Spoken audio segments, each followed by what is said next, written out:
Take it on 2 next time. Slowly.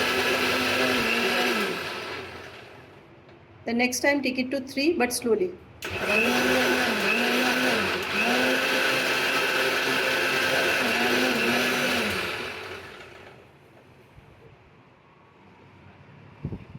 Slowly come back.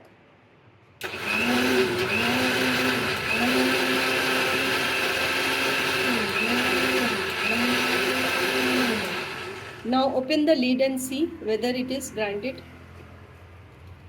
Yes, I see. It's done. 1 second.